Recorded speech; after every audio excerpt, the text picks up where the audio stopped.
Tonight on All In. They took a lot of land, and they fought for that land. Donald Trump gives up the game on Ukraine.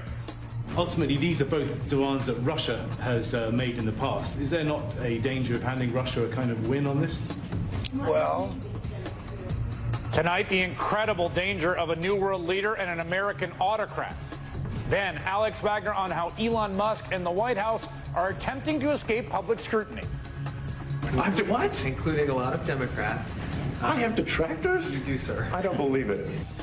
Plus, Senator Amy Klobuchar on the latest Trump lawyer being installed in the DOJ, and Senator Adam Schiff on why he's raising alarms about Kash Patel's foreign financial interests. It's what you did, Mr. Patel, that matters. It's what you did. But All In starts right now.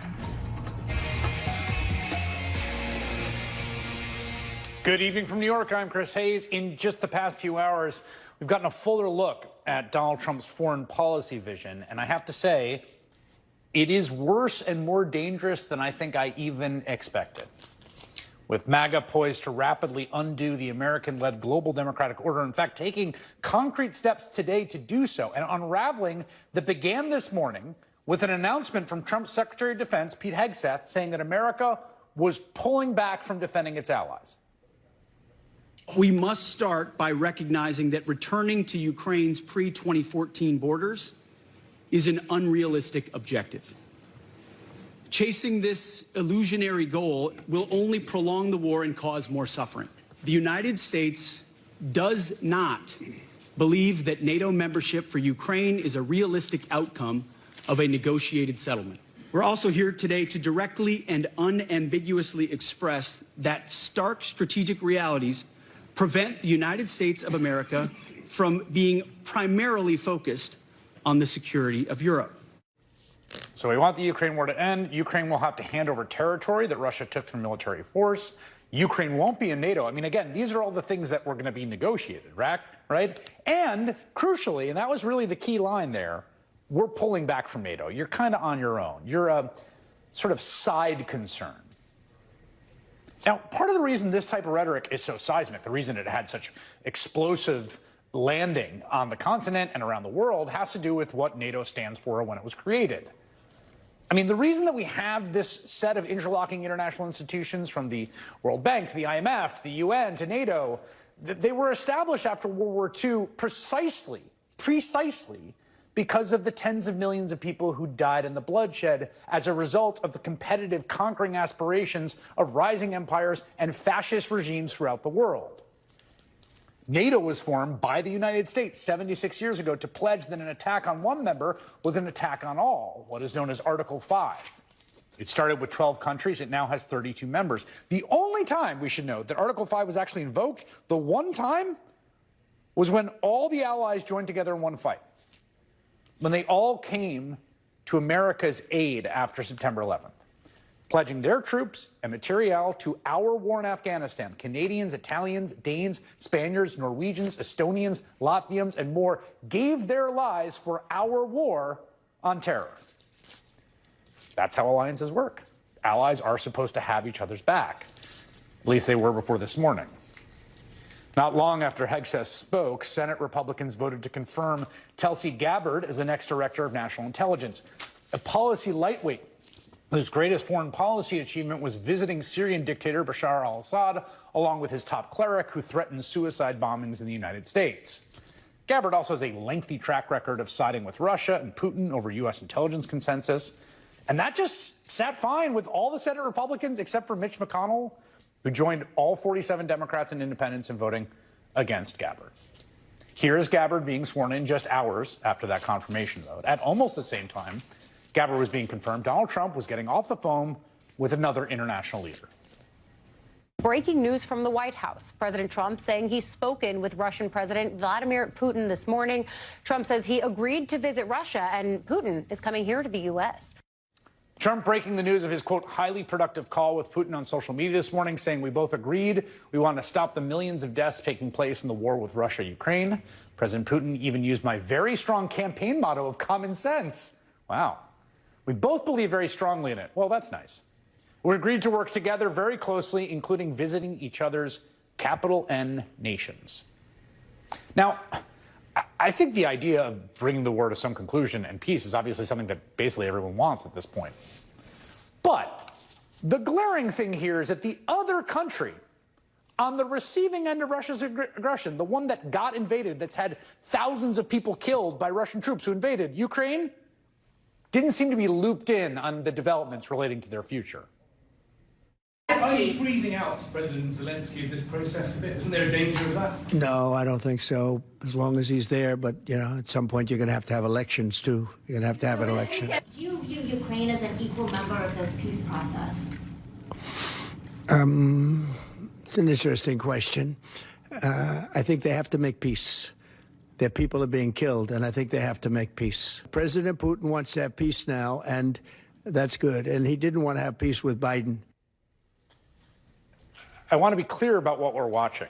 Just today, you are watching Donald Trump disassembling the U.S.-led international order. I mean, it started with the USAID stuff, but today was the first big step to take it apart in order to benefit global authoritarians that he envies and openly admires. Politically, Trump has succeeded in selling this kind of foreign policy posture, a sort of America First isolationism, to a lot of Americans. And it's really true that our leading role in the world has been largely a product of a kind of bipartisan elite consensus, and sometimes pretty removed from democratic majorities who tend to believe Americans give out too much foreign aid and, quote, police the world. And believe me, I got to say, personally, I've spent 2 decades critiquing the many, many shortcomings and downright cruelties and absurdities of that same American-led international order.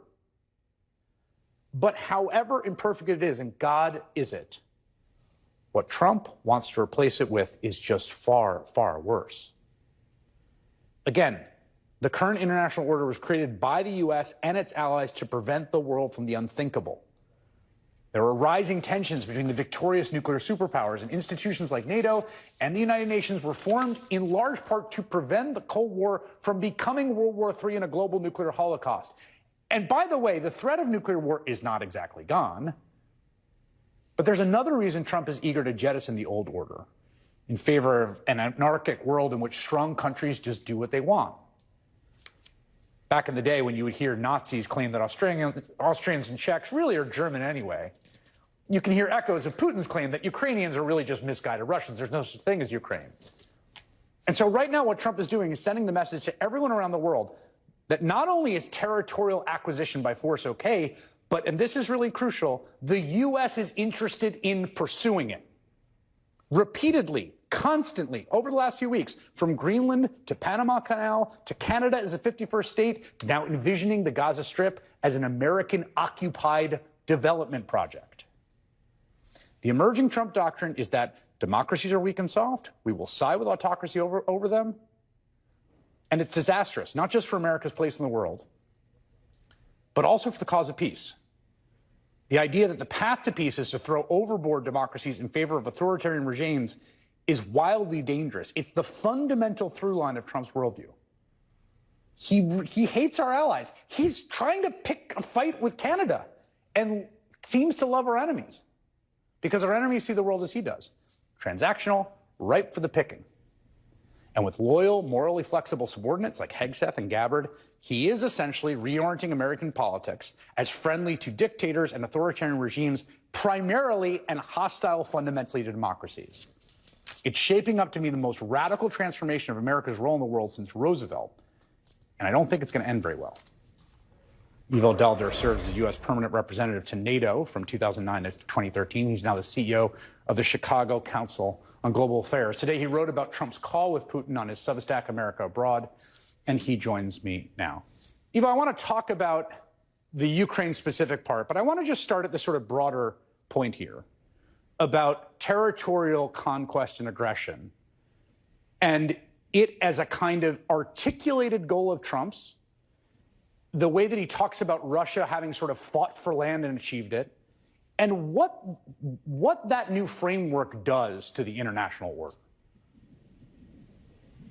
Well, it was no accident that Trump quoted and mentioned McKinley as his goal as the person he wanted to copy in his inaugural address. Remember, McKinley was the president that acquired territory abroad in the first instance, and it hadn't happened. We of course, acquired territory within the continental, what is now the continental United States, but abroad, the Philippines, Guam, Cuba, and other places. And I think the world that Trump would like to go back to is a world in which the big powers do as they want, and the small powers just have to follow suit. A world that the Athenians in 2500 BC tried to impose on Melos. That's the kind of world he's living in. There's this famous picture of the end of World War II of Churchill and Roosevelt and Stalin, the three leaders who were about to defeat Nazi Germany. He wants to replace Stalin with Putin, and with Churchill. Those are his peers, and he wants to divide the world in a Russian-dominated Europe, a Chinese-dominated Asia, and a U.S.-dominated Western Hemisphere, in which we either dominate or own most of the world, of that part of the world, and everybody is fine, and the rest of the world just, it's up to you. That's not the world that you described, the Pax Americana, the rules-based order that was created after World War II. But that order is dead. The 20th of January, 2025, that's when we buried it. I want to just to stay on this, because I think people have had a hard time knowing what to make of all the Canada stuff, which seems preposterous, almost like an extended weird comedy bit. This is the Deputy Chief of Staff of the United States government, the President today, talking about a meeting that they had with a bilateral with Canadian leaders today. He says it was a pleasant meeting with the premiers, but to be clear, he's clarifying something. He said, we never agreed that Canada would not be the 51st state. We only agreed to share Premier Ebby's comments. Further, we said the best way to understand President Trump's position is to take what he says at face value. What he's been saying face value is conquest, territorial conquest, like in the same way, to be honest, that Putin has spoken of Ukraine. Oh, absolutely. I think this president is very clear that he thinks he now has the power to do as he wants. And he wants Greenland to be the United States. He wants the Panama Canal back under American authority. He wants Canada as the 51st state. He wants Gaza as his next Trump real estate project. And God knows what else he wants. And I think the Deputy Chief of Staff, Jim Blair, is right. We should take him at face value. Yeah. In fact, we should not just only take him seriously, we have to take him literally. This is what he wants to do. And we should stop talking and saying, oh, it's just a negotiating tactic, or in some ways or others say, oh, no, he's not serious. Don't take it. Don't mean it serious. He is deadly serious. This man is power hungry and power drunk. And as a result, he's going to try to do things that are extraordinarily damaging to the rest of the world, but most importantly, to the United States of America. Well, that's the thing about this, the Russian incursion, to bring it back to this phone call. I mean, it's always striking to me that this one decision by Putin to invade Ukraine is one of those things that one person did that's made everyone worse off. It's made Russians worse off. It's made Ukrainians worse off, Europeans, Americans, everyone's paid the high prices, the enormous misery and death toll. One decision for territorial expansion, incredible fallout. What does it mean that Trump has this phone call with Putin, talks about how they both agree in common sense, doesn't seem to loop in Zelensky or even European allies who put out a statement today being like, whoa, whoa, whoa, we're going to be at the table too? Well, this is his view. There are two important people when it comes to Europe to Ukraine, and then one is Donald Trump. The other one is Vladimir Putin. I mean, he said about Zelensky, you had it in your opening. He said about Zelensky, it's not even clear that he will survive through the next election. We're talking about a peace agreement or a deal that is now going to be negotiated in Saudi Arabia between Vladimir Putin and Donald Trump without any Ukrainian presence, let alone Europeans. No Ukrainian presence. This is extraordinary. This reminds me of Neville Chamberlain sitting down with the Germans to decide the future of Czechoslovakia, peace in our time in 1938. And now it is Vladimir Putin and Donald Trump who get to decide the future of Ukraine. That's what this war was about. Ukraine Russia wanted Ukraine. It wants to subjugate Ukraine. It wants to control Ukraine. It wants to make it part of Russia. And here the President of the United States says he wants peace. Therefore, he's a wonderful human being. And I have now invited him to come here. Never mind that he was indicted for war crimes by the International Criminal Court, which, by the way, we will sanction just as we start to lift sanctions on Russia. You know, if it wasn't so serious, you'd think this was a comedy show. It's not. It's deeply tragic, and it's real. Ivo Dalder, thank you so much for your time tonight. I really appreciate it. Thank you. Coming up, all the president's lawyers, how Trump's personal attorneys are taking control of the Department of Justice. It's Department of Justice lawyers are the lawyers for the United States, for the federal government. They represent us, our democracy, our government, not the president. But now Donald Trump is trying to turn the DOJ into the president's law firm by literally putting his own lawyers in senior positions. At least 4 of Trump's nominees for the most senior DOJ positions have all represented him personally at some point over the past 6 years. The nominee for Deputy Attorney General, Todd Blanche, was pressed on that in his confirmation hearing today. Last Wednesday, the Attorney General issued a memo in which he said DOJ lawyers must be zealous advocates for their clients' interests. Quote, this was from the memo, and to do otherwise deprives the president of the benefit of his lawyers. Obviously, that concerned me very much, as it did some of my colleagues, because she referred to the lawyers at the DOJ, which you've acknowledged are not the president's lawyers, as the president's lawyers. You were a prosecutor. Every court appearance, you stood up and you said you were there on behalf of the United States. Is that right? Or the government, yes. Senator Amy Klobuchar, Democrat of Minnesota, member of the Judiciary Committee, joins me now. Senator, why is that distinction important? Because the lawyers who work at the Justice Department work for the people of this country. They are not the president's personal lawyers. The president has his own lawyers, but the president has a White House counsel, and that is a big distinction. And the issue here is, while I appreciate the fact that Todd Blanche has been a prosecutor, came up through the ranks, has some actual real experience as a prosecutor, when you look at who the president is putting into the Justice Department right now, right? Bondi, Blanche, Bowe, Sauer, these are their lawyers. They could literally have a law firm. You could just picture the letterhead. Instead of the DOJ, you got the letterhead with their names with a picture of the Trump Tower. They all represented him personally, and that's why I was pressing Todd Blanche, who would be going in as the number 2, why in the world you would want to have all the president's lawyers in, and the fact that this is a major distinction when you're representing the people and not the president directly. It seems to me that whatever assurances he might be able to give you, and I don't know where you are leaning on him. Oh, no, I'm not going to. I've made clear to him, and I think many of my colleagues have, that we're not voting for him for this position. But one of our jobs is to get him on the record so that in the future we hold him accountable for these things that he has said under oath at the hearing. I mean, right now you've got Bondi and Emile Beauvais already there, and they are very clearly utilizing the Department of Justice as a political tool of the furthering of Donald Trump's personal political priorities, explicitly off the bat, in a way that I think, again, I don't think I'm overstating here, we haven't seen since Watergate. Is that fair?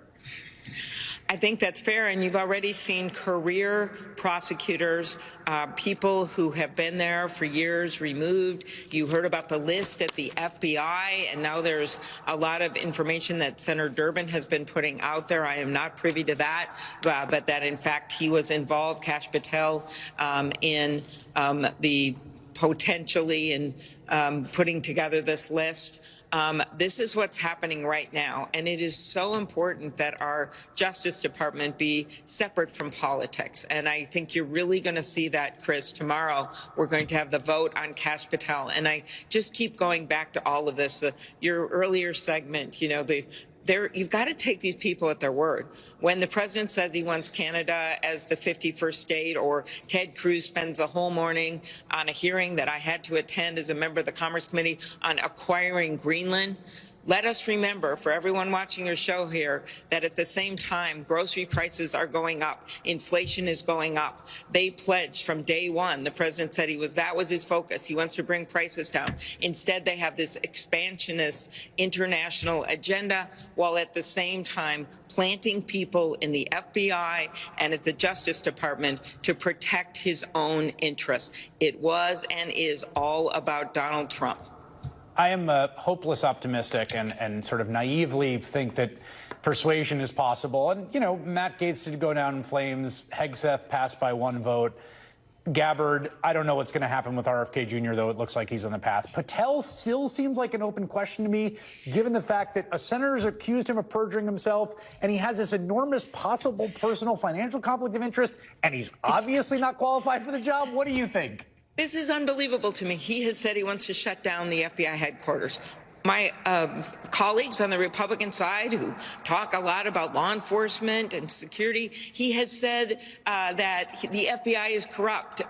He has denigrated the FBI, despite the fact that during Christopher Wray's time, the number of applicants went up 3 times the amount as he restored morale in those departments. Then Kash Patel comes in with his list of what he calls the deep state, which includes Bill Barr, the former Trump Attorney General, who just happened to be willing to say that Kash Patel should be promoted over his dead body. Those were Bill Barr's words. So there is, number one, a lot of concern among conservatives about Kash Patel. Number 2, he is on a revenge agenda, not a safety agenda. And number 3, this should be about the truth, the FBI, fidelity, bravery, integrity, FBI. These agents, 38,000 people who work there, deserve someone better than Kash Patel. So that is what I am telling my colleagues. And on the Judiciary Committee, I don't know if they're going to budge. But once we get out on the Senate floor, I hope they're going to look at this very carefully and join us, because they need to stop acquiescing in everything Donald Trump asks them to do. Our job is advice and consent. We're supposed to look at these nominees and make a decision if they're qualified and if they will fulfill the mission of the department they're asked to lead, and if they're going to tell the truth. Kash Patel does not meet those requirements, and I am going to push my Republican colleagues, despite them acquiescing to every other one of these nominees, to stand with us on this front. People should call their senators. Either way, if you're really pro-Kash Patel or anti-Kash Patel, we're somewhere in between. Call your senators. Tell them how you think. Senator Amy Klobuchar, thank you. Thanks, Chris. Still ahead, as Elon Musk hacks away at programs helping the Americans who need it most, the plan to keep everything he's doing hidden from the public. Next. Donald Trump's unelected co-president Elon Musk has control over virtually every part of our government as head of the so-called Department of Government Efficiency, which is not a department. And, crucially, he can hide everything he is doing from the American public. You see, because Trump has designated his department initiative as presidential records, which is not what departments are, which means he now is able to skirt open records laws, according to the New York Times. And as Elon Musk moves to dismantle programs that serve seniors and school children, working families, not to mention like desperately poor folks across the world, or like literally just today, illegally revoking $80 million appropriated to New York City from FEMA for migrants by just straight up, get this, taking it out of the city's bank account somehow. And doing this, Musk is, while he is profiting from his own government contracts, as congressional Democrats pointed out today in the very first ever DOJ oversight hearing. I'll ask you, Mr. Talcove, do you know how much money a day Mr. Musk will receive from the federal government for his contracts? No. The answer is $8 million a day. Ms. Royal, do you know how much the average person in this country who survives on Social Security, one of our seniors who's worked their entire life, about how much they have to survive on a day? I do not. $65 a day. We're not looking into Elon Musk's $8 million a day. This subcommittee, chaired by Marjorie Taylor Greene and the House Republicans, is looking into your grandmother's $65 a day. Alex Wagner, host of Alex Wagner Tonight, is digging into all of the attacks on federal workers and programs on a great new podcast, Trumpland, with Alex Wagner, and she joins me now. I've been loving the podcast, by the way. It's been fantastic. And one of the things here is just the crazy inversion of secrecy. Like, his whole thing is transparent. We're telling you no one knows anything they're doing. And you've been talking to people on the other end who they don't know what's happening until... Well, it's like the free speech thing, right? Yes. Until it's not about free speech, it's about turning Twitter into a cesspool for right-wing paranoia. Yeah. I will say this. I was outside the Treasury building last week, and the Musk thing, I think, is a real problem for Trump. He is not Donald Trump, and as we know, the Trump glow does not extend to anyone else in his orbit. And Musk is a very easy, I'm not going to say target because I think it's earned. He is a very easy narrative for Democrats, right? Unelected, the Tesla guy is tinkering around with payrolls. He's firing government employees. He's not doing it. It's wanton cruelty. This guy isn't elected. He's giving statements from the Oval Office. Who is this guy? And if I saw the protest in front of the Treasury building, and it was the first time, as one of the attendees told me, it felt not like a protest, but a rally for the left. It felt like, okay, we have figured out who the enemy is here. This is different. This is a new narrative, and we can work with this because all of this is nothing the American public bargained for. That is so well said. I mean, one of the things that's so wild, too, is that there was a statutorily enshrined set of officials with the job of identifying waste, fraud, and abuse. Yes. The inspector generals. We have a chart that shows a fired IGs, the ones that he fired illegally without the requisite notice, identified $183.5 billion in waste, fraud, and abuse. Yes. And you interviewed some of these inspectors general. Yeah, I interviewed one of whom. I think we have a little bit of a clip from him if we have time to play it. Can we play it? Let's play it. Do you have a theory about why you were fired? I don't have a theory. Nobody's given me a reason. But you could speculate it's because of our independence, that the administration doesn't want to have inspector generals who by statute are independent. I mean, the point of these guys... That's the VA, the largest healthcare provider in the country. Yes, at the VA, right? That's what he does. And these guys are also all lawyers, right? They are not going quietly into this good night. Today, Michael Missel, who's the man I interviewed in there, that IG, he's part of a group of inspectors general who are suing. There's a very clear protocol about how you fire an inspector general, and Trump and his allies did not follow it. In fact, Lindsey Graham said it was technically illegal. It is absolutely illegal, and it flies in the face of everything Trump and Musk say they're doing, which is to curb waste, fraud, and abuse. One of the things that comes across in that Missel interview and in a bunch of the reporting you're doing, which I think has been like incredibly helpful in the texture of this, is because of this lack of transparency and this weird sort of I'm the king feeling to Musk, downstream of it, it has this like Kafka-esque, almost you're in a totalitarian universe and no one communicates anything. And all of a sudden you lost your job or whatever and you have no idea what's going on. And there's this one employee you talk to at the Department of Education, right? Yes. Tell me what happened to this employee. So 5 years ago, during the Trump administration, there was a mandated DEI training. Okay, wait, let's just slow it down. Just like during the Trump administration, because he was president before. Betsy DeVos was the Secretary of Education. She was a big booster. You can find clips of her boosting this program. It was a training about DEIA, actually, diversity, equity, inclusion, and accessibility. And a bunch of Department of Education employees followed the script, took the training. You know, some of them were go-getters, ambitious. They didn't want to, you know, if it was suggested, enhancement for their job training, they did it. And now, because the Doge purge is so wanton, they're finding the people to fire basically by looking at search terms, keywords. Did you go through a DEI training? You will be fired. It doesn't matter that the people who went to the DEI training did it while Donald Trump was president. And so you talked to someone. Yes. So I talked to someone. Let's just play the audio. My daily job is not working in DEIA, so I was wondering what was going on and could it be related to that? And my supervisor dug deeper into it and found out that it was related to that due to a 2-day training course I took relative to DEI. He took the training course. 2-day training course 5 years ago when Betsy DeVos was secretary and Trump was president. Doesn't work on DEI stuff now, but has been put on administrative leave. No idea whether he's ever going to return back to work because he did what he was told to do under the Trump administration. I mean, it is Orwell. It is Kafka. It makes no sense at all. And I asked Chris Rufo, who's one of the architects of this, on the podcast. And he said, well, I don't know about these individual cases. It's like Elon Musk being asked about the condoms in Gaza, right? Yeah.